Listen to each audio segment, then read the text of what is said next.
Tauhid artinya adalah ja'lu syai' wahidan, menjadikan sesuatu menjadi satu. Maksud mentauhidkan Allah adalah mengesahkan Allah dalam 3 hal. Ini mohon diperhatikan karena sebagian orang ketika mendengar pembahasan tauhid, dia menganggap bahwa pembagian tauhid menjadi 3 ini adalah bentuk akidah kreditas. Ya. Ini kekeliruan. Ini bukan trinitas. Karena gagal faham. Maka perlu saya uraikan dengan jelas bahwa ini maksud tauhid terbagi menjadi 3 adalah bahwa kita wajib harus mengesahkan Allah dalam 3 hal. Mengesahkan Allah dalam 3 hal, bukan menuhankan 3 hal. Ya, bukan pula bahwa sifat Allah hanya 3. Ini saya ulangi. Maksud tauhid terbagi menjadi 3 adalah kita harus mentauhid, mengesahkan Allah dalam 3 hal, bukan menuhankan, menjadikan Tuhan menjadi 3, bukan pula membagikan sifat Allah hanya 3. Paham ya? Nah, yang pertama kita harus mengesahkan Allah di dalam ar-rububiyah, dalam pengaturan alam semesta. Bahwa Allah Maha Esa di dalam menurunkan rezeki, menurunkan hujan, menciptakan langit, menciptakan bumi, mematikan, menghidupkan, memberikan kebaikan dan mudarat. Dalil untuk tauhid ini adalah firman Allah, alhamdulillahi rabbil alamin. Yang kedua, kita wajib mengesahkan Allah fil uluhiyah, dalam tujuan beribadah. Maka tiada satupun ibadah yang Allah anjurkan kecuali kita memberikannya, melakukannya hanya untuk Allah semata. Tidak boleh dipalingkan untuk selainnya. Dalilnya adalah iyyaka na'budu wa iyyaka nasta'in. Hanya kepada Engkaulah kami beribadah dan hanya kepada Engkaulah kami memohon pertolongan. Dalil yang kedua, qul inna salati wa nusuki wa mahyaya wa mamati lillahi rabbil alamin la syarika lahu wa bidzalika umirtu wa ana awwalul muslimin. Katakanlah wahai Nabi Muhammad, sesungguhnya salat, sembelihan, hidup dan matiku hanya untuk Allah semata yang telah mengatur alam semesta ini, tiada sekutu baginya, dan aku adalah yang pertama kali atau yang paling sempurna menyerahkan diri kepada Allah. Dalil yang lainnya adalah firman Allah, fasholli li rabbika wanhar. Hendaknya salat dan sembelihan engkau hanya untuk Allah Rabbmu yang telah mengatur, menciptakan engkau. Dalil yang lainnya adalah firman Allah dalam surat Al-Bayyinah, wa ma umiru illa liya'budullaha mukhlishina lahuddin. Tidaklah mereka diperintahkan kecuali untuk beribadah hanya kepada Allah dengan ikhlas, memurnikan tujuan ibadah mereka hanya untuk Allah. Dalilnya adalah firman Allah di dalam surat Az-Zumar, fa'budillaha mukhlishan lahuddin. Beribadahlah engkau kepada Allah dengan mengikhlaskan, memurnikan tujuan ibadahmu tersebut hanya untuknya. Ya. Allah juga berfirman di akhir surat Al-Kahfi, faman kana yarju liqa'a rabbih falyamal 'amalan shalihan wa la yusyrik bi'ibadati rabbih ahada. Maka barang siapa yang mengharapkan pertemuan dengan Allah yang merupakan Rabbnya, falyamal 'amalan shalihan, maka hendaknya dia melakukan amalan yang saleh. Ya. Amalan yang saleh adalah amalan yang ikhlas dan sesuai dengan tuntunan Nabi sallallahu alaihi wasallam. Wa la yusyrik bi'ibadati rabbih ahada.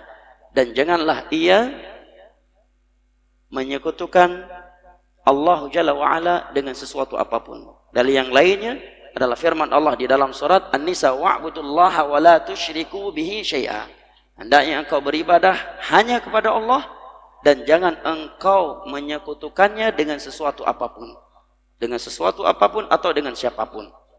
Makanya Nabi SAW bersabda, man dzabah la'anallah man dzabaha li ghairillah. Allah mengutuk, melaknat orang-orang yang menyembelih untuk selain Allah. Sekarang justru itu dikatakan atau dijadikan sebagai adat budaya suatu setempat yang mesti dirayakan. Padahal itu perbuatan syirik besar yang dikutuk oleh Allah Jalla wa'ala dan sebab utama datangnya malapetaka. Nah, la'anallah man dzabaha lighairillah. Yang ketiga, kita mesti mengesahkan Allah Jalla wa'ala dalamnya adalah fi asma'ihil husna wa sifatihil ula, pada nama-nama Allah yang maha indah dan sifat-sifatnya yang maha tinggi.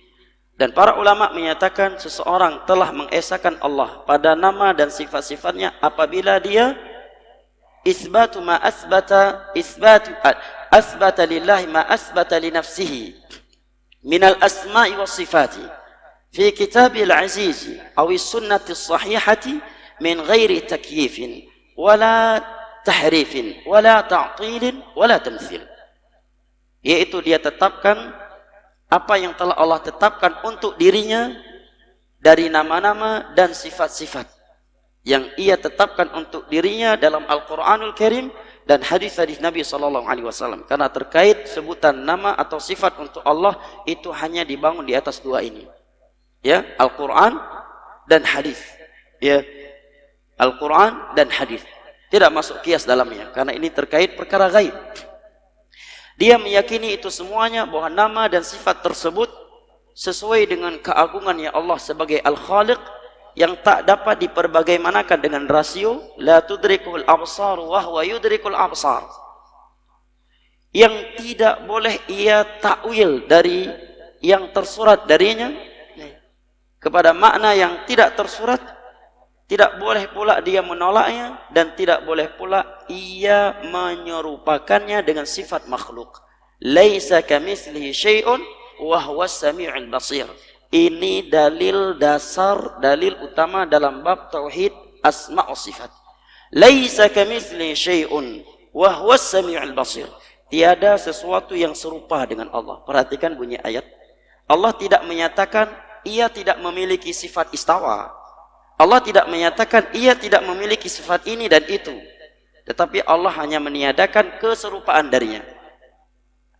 Tiada pendalilan sedikit pun dari ayat ini peniadaan Allah dirinya terhadap dirinya dari sifat-sifat tertentu. Allah tidak menyatakan dia tidak memiliki sifat ini, dia tidak memiliki sifat itu, tetapi Allah menyatakan laisa kamitslihi syai'un, tiada sesuatu yang serupa dengannya. Kenapa saya pertegaskan hal itu? Karena seringkali ayat ini dipakai oleh sebagian orang untuk menolak beberapa sifat yang Allah sendiri memberitakan dirinya bersifat dengan sifat tersebut. Makanya saya katakan Allah di dalam ayat ini tidak menyatakan dirinya tidak memiliki sifat istawa. Allah juga tidak meniadakan dalam ayat ini darinya sifat-sifat yang telah ditolak oleh sebagian orang tatkala dia memahaminya dengan akal atau dengan alasan khawatir menyerupakan Allah dengan makhluknya. Tapi dalam ayat ini Allah katakan laisa kamitslihi syai', tiada sesuatu yang serupa dengannya, bukan dia tidak memiliki sifat. Maka pada ayat berikutnya Allah katakan wa huwas samiul basir, dan dialah adalah Allah yang bersifat mendengar lagi melihat.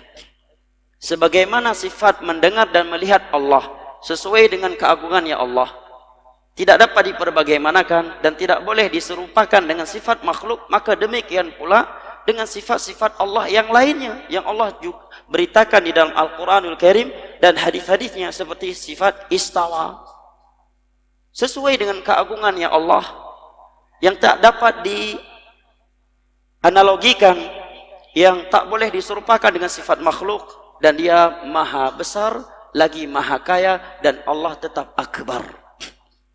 Jelas Allah tetap akbar.